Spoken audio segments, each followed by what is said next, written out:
things. The fact that it's free to play is super huge, and it's already across all of the platforms, your Xbox, PlayStation, and PC. They just released their mobile version on iOS, which is very difficult to get done. And not to mention, I think that there's rumors about maybe even getting it on the Nintendo Switch. So just the accessibility and how friendly the game is really is they're just hitting every single mark perfectly. Now, explain the business part of this now. I mean, there are reports that you're making more than $500,000 a month. I believe much of that coming from Twitch and the Twitch Prime subscribers. You're getting, I believe, 50% of that revenue when people are watching you. Where is most of your income coming from, and how important is Twitch becoming in this gaming ecosystem? Right. A lot of the income is definitely coming from the Amazon and Twitch Prime subscribers. We also just hit 5 million subscribers on YouTube as well. And Instagram just hit over 1 million followers, and I'm almost there on Twitter. And just the combination of all of those things is really where just the collective revenue is coming from. And this deal that Amazon Prime and Twitch Prime have together is incredible. Twitch Prime allows people to claim loot and collect loot with specific games, and they recently did a deal with Fortnite, which is the hottest game right now. And that actually is one of the main reasons of influx of subscribers currently to my stream.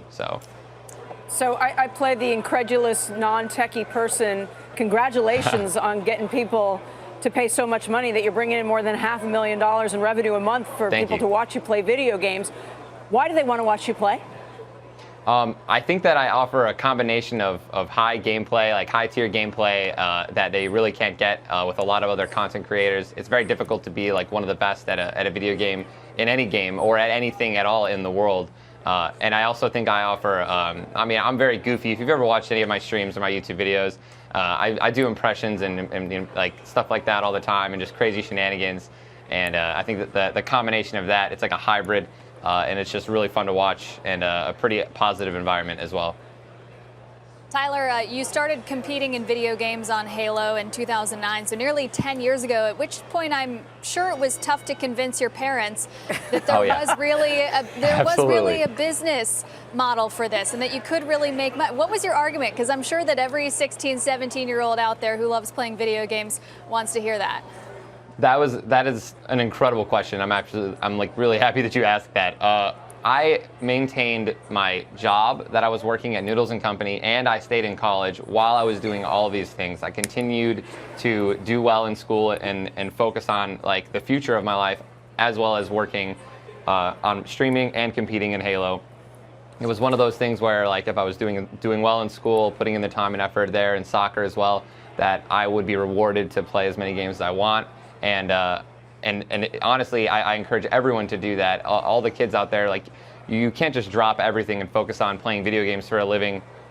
It's also becoming a very competitive career choice right now, and you want to make sure that you're securing your future and putting in the extra time to try to make this happen as well. Good for you for saying that. What are you doing with the money? Are you investing it? How do you manage it? So definitely investing and saving it as much as possible. I don't plan on doing anything crazy with it. Right now, me and my wife, we are sponsoring an animal every month where we take care of them or pay off their vet bills, and we're reaching out to other little charitable organizations as well. The other month, we raised over $114,000 for suicide prevention and awareness.